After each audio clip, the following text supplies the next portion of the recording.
Hello students, हम R S तारा R S free centre से आज आपको पढ़ाने जा रहे हैं। वह टॉपिक है यूनिट एंड डायमेंशन। क्या पढ़ाने जा रहे हैं हुआ? यूनिट एंड डायमेंशन पढ़ाने जा रहे हैं। यूनिट एंड डायमेंशन, मात्रक और विमान। आपसे कोई पूछे बाबू कि यूनिट किसे कहते हैं तो क्या जवाब दीजिएगा? यूनिट के बारे में जानना जरूरी है कि यूनिट किसे कहते हैं तो क्या जवाब देंगे? जैसे यूनिट है क्या? मान लीजिए कि किसी लड़का का नाम, कोई लड़का है जिसका नाम है, मान लीजिए राकेश कुमार नाम है, राकेश कुमार। उसी मोहल्ला में चाहे उसी अपार्टमेंट में जहां रह रहा है, हो सकता है एक ही नाम का एक से अधिक लड़का भी हो सकता है, राकेश सिंह भी हो सकता है। एक ही नाम का एक से अधिक लड़का हो गया, राकेश राय भी हो सकता है। तो नाम तो सबका समान है, नाम राकेश सबका समान है। बदल क्या गया? यहाँ पर टाइटल बदल गया है। क्या बदल गया है? टाइटल। तो जिस तरह नाम को पहचान करने के लिए टाइटल का प्रयोग करते हैं, उसी प्रकार किसी भी फिजिकल क्वांटिटी को पहचान करने के लिए जिस टाइटल का प्रयोग करेंगे उसी को यूनिट बोलते हैं। बात समझे? मतलब यूनिट क्या हुआ कि जिस यूनिट क्या है, जैसे आप समझिए कि लिख दिया जाए 10 10 10 10 क्या भाई? वैल्यू है। पता चल रहा है कि क्या लिखा गया है? कुछ नहीं पता चल रहा है। लेकिन आप मीटर लिख देंगे तो समझिए कि लेंथ के बारे में बात हो रहा है। किसके बारे में बात हो रहा है? लेंथ के बारे में। केजी लिखा तो समझिए कि मास के बारे में बात हो रहा है, और सेकंड लेते समय टाइम के बारे में बात हो रहा है। तो यहाँ पे जो बन गया इसको बोलते हैं फिजिकल क्वांटिटी। क्या बन गया बोलो? Physical quantity. तो इस लेंथ को किसका धर्म पहचाना है? मीटर से। मास को किसका धर्म पहचाना है? केजी से। और टाइम को किसका धर्म पहचाना है? सेकंड से। तो इसी को हम यूनिट बोलते हैं। क्या बोलते हैं बोलो बुआ? यूनिट। तो हम कह सकते हैं कि जिस तरह नाम को पहचान करने के लिए टाइटल का प्रयोग करते हैं, उसी प्रकार किसी भी फिजिकल क्वांटिटी को पहचान करने के लिए जिस टाइटल चाहे जिस स्टैंडर्ड का प्रयोग करेंगे उसी को क्या बोलते हैं? यूनिट बोलते हैं। तो यूनिट का परिभाषा हम लिख देते हैं, थोड़ा समझ लीजिए। यूनिट का परिभाषा देखें। यूनिट का परिभाषा लिखते हैं to measure a physical quantity we require some standard that standard is known as unit। हम यूनिट बोलते हैं। लेकिन आपसे कोई पूछ दे कि किसी भी फिजिकल क्वांटिटी को मेजर करने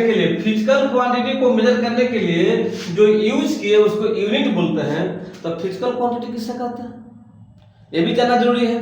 तो थोड़ा सा हम यूनिट को रोक देते हैं 2 सेकंड के लिए, 2 मिनट के लिए रोक कर, और आपको हम फिजिकल क्वांटिटी के बारे में समझाते हैं। जैसे फिजिकल क्वांटिटी किसे कहते हैं, तब फिर हम आगे बढ़ रहे हैं यूनिट के बारे में। फिजिकल क्वांटिटी, जैसे बाबू आप जानते हैं, कहा जाए कि मान लीजिए हम किसी स्टूडेंट के घर पर गए तो चाय बना के पिलाएगा ही कि नहीं पिलाएगा? चाय पिलाएगा। तो चाय बनाने में क्या क्या सामान यूज होता है? दूध, चीनी, चाय पत्ती। तो वैसा सामान जो चाय बनाने में यूज करते हैं उसको चाय का सामान बोल सकता है। अब चाय बनाने में 100 तेल यूज नहीं करते हैं जी, तो चाय का सामान तो नहीं कहलाएगा। चाय बनाने में धनिया जीरा तो नहीं करते हैं, तो चाय का सामान तो नहीं कहलाएगा। उसी प्रकार वैसा सामान जो चाय बनाने में यूज किए वो चाय का सामान कह सकते हैं। जो सब्जी बनाने में यूज रहा है उसको सब्जी का सामान बोल सकते हैं। उसी प्रकार वैसा क्वांटिटी जो फिजिक्स में यूज होता है उसी को हम फिजिकल क्वांटिटी बोलते हैं। चाहे इसका एक और परिभाषा बोल सकते हैं। मान लो कोई लड़का को चाय बनाना आइबे नहीं करता है, सामान रख दिए तो कैसे बनाएगा? सीखेगा ना, जानेगा ना चाय किस तरह बनाया जाता है, तो चाय बनाने के नियम जानेगा। तो उस तरह इसका एक और परिभाषा दे सकते हैं कि वैसा क्वांटिटी जो फिजिक्स के नियम को बतलाया, फिजिक्स के रूल को बताया, उसको भी फिजिकल क्वांटिटी बोलते हैं। तो इसका एक परिभाषा हो गया the quantity which is used in physics is called physical quantity. चाहे इसका एक और परिभाषा लिख सकते हैं और करके the quantity by mean of which we describe the law of physics is called physical quantity. यही हो गया मेरा फिजिक्स का फिजिकल क्वांटिटी की परिभाषा। तो हम और चलते हैं और आगे थोड़ा सा डेप्थ में जानना चाहते हैं कि हम जो यूनिट के बारे में बता रहे थे कि यूनिट क्या बताया था अभी कि जिस तरह नाम अब आ जा रहे हैं हम यूनिट के बारे में समझा रहे हैं। फिजिकल क्वांटिटी के बारे में छोड़ दिए, फिजिकल क्वांटिटी के बारे में हम लोग जान गए क्या है। यूनिट के बारे में बताए थे अभी आपको कि जिस तरह नाम को पहचान करने के लिए क्या चीज प्रयोग करते हैं, टाइटल का प्रयोग करते हैं, उसी प्रकार किसी भी फिजिकल क्वांटिटी को पहचान करने के लिए जिस टाइटल का प्रयोग करेंगे उसको यूनिट बोलते हैं। जैसे एग्जाम्पल में लिखते हैं लेंथ लिख दिया जाए 10 मीटर लिख देते हैं, तो 10 को न्यूमेरिकल वैल्यू बोलते हैं। क्या बोलते हैं बोलो? Numerical value. अब मीटर को क्या बोलते हैं? यूनिट बोलते हैं। और दोनों को एक साथ बोलते हैं मैग्नीट्यूड, यही मैग्नीट्यूड कहलाता है। यह हो गया फिजिकल क्वांटिटी। इसका मतलब किसी भी फिजिकल क्वांटिटी को मेजर करना होगा उसमें दो चीज आएगा, एक न्यूमेरिकल वैल्यू और यूनिट। किसी भी फिजिकल क्वांटिटी को मेजर करना होगा उसमें कितना दो क्या आएगा? दो चीज, एक क्या आएगा? न्यूमेरिकल वैल्यू, दूसरा क्या आएगा? यूनिट। लिखते हैं सो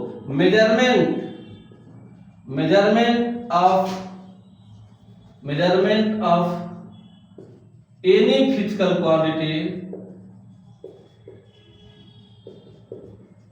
involve two things, दो चीज इसमें आएगा। एक आएगा न्यूमेरिकल वैल्यू, दूसरा आएगा यूनिट। सपोज दूसरा आएगा यहां पर क्या चीज? यूनिट। अब सपोज कीजिए, आगे थोड़ा बढ़ते हैं। सपोज करो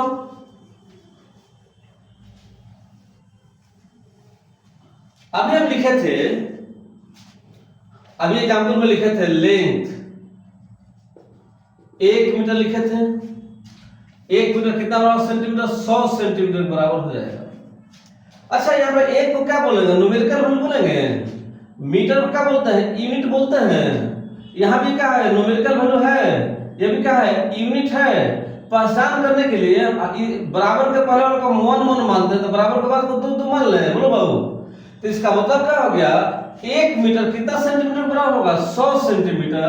इसलिए 1 मीटर को हम क्या लिख सकते हैं वैल्यू ग्रुप में? n1 e1 कितना जाएगा? n2 e2। पसंद है?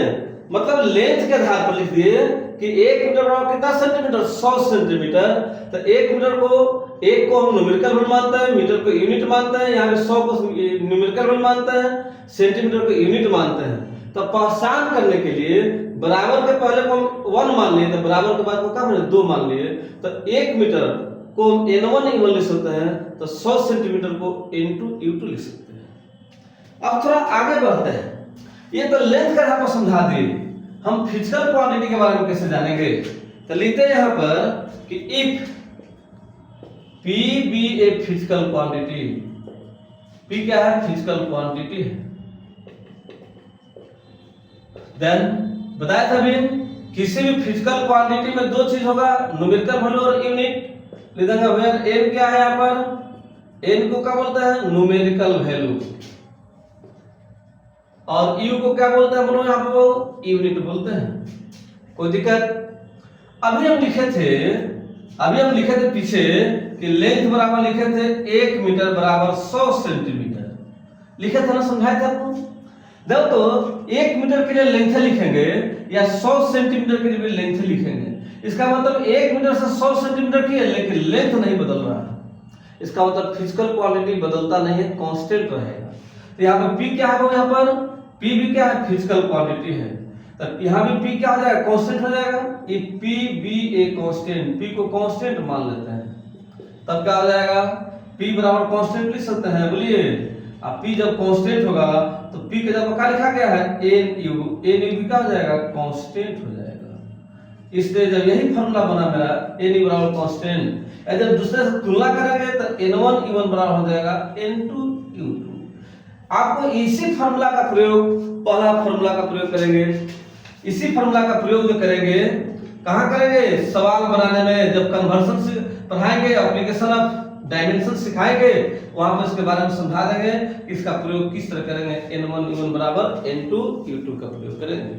यही था यूनिट। अब हमको पढ़ना है टाइप ऑफ यूनिट, यूनिट के प्रकार। यूनिट कितने प्रकार के होते हैं जानना जरूरी है। अब जो हम लिखने जा रहे हैं टाइप ऑफ यूनिट,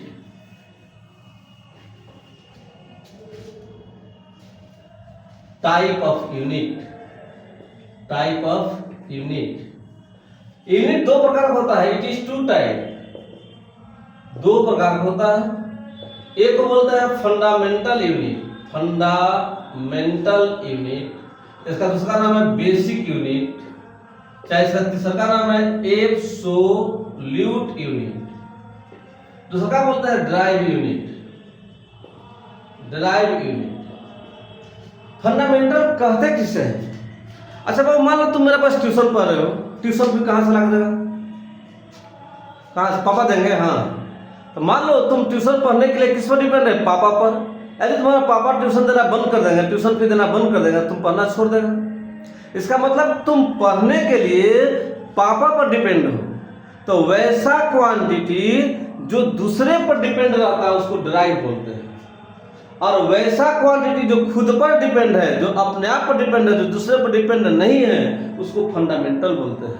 तो वैसा क्वांटिटी जो खुद पर डिपेंड है उसको क्या बोलता है, फंडामेंटल, और वैसा क्वांटिटी जो दूसरे पर डिपेंड है उसको ड्राइव बोलते हैं। मतलब यह हो गया कि फंडामेंटल का परिभाषा जानना चाहते हैं, फंडामेंटल किसे कहते हैं।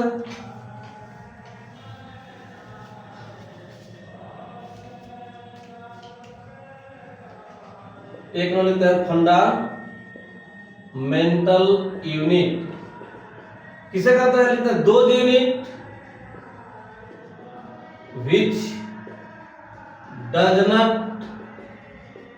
depend upon other unit for their complete representation is called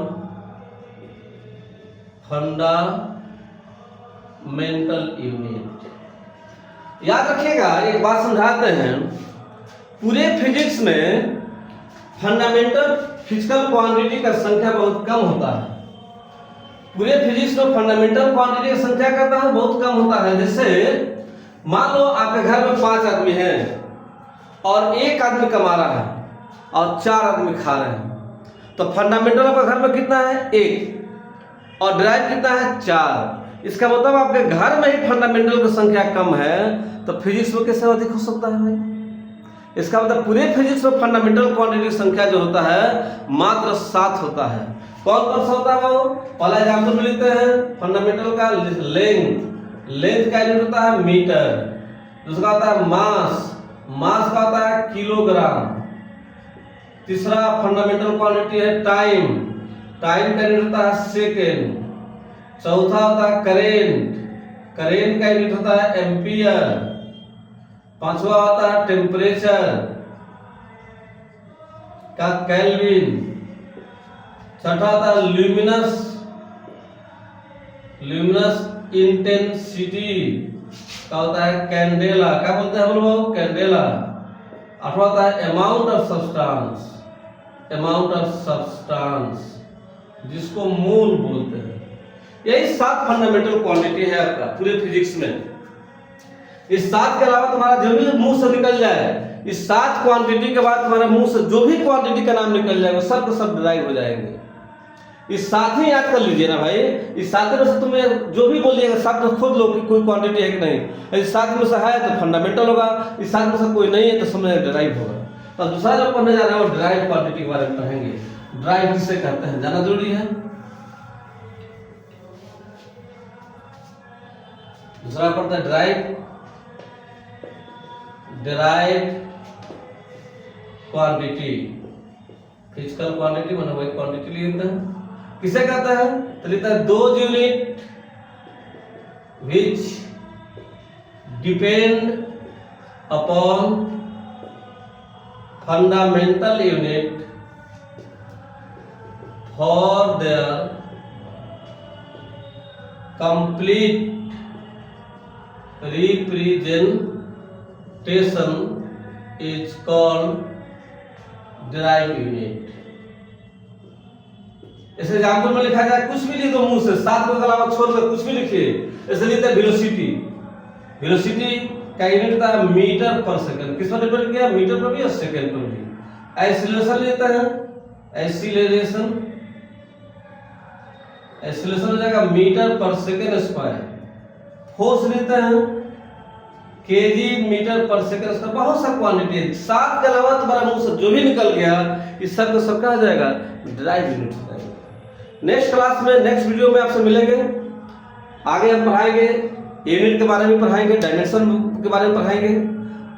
और आप लोग इस मेरे वीडियो को अच्छा लगे तो लाइक और सब्सक्राइब जरूर कर दें और आगे फॉरवर्ड भी कर दें। Thank you.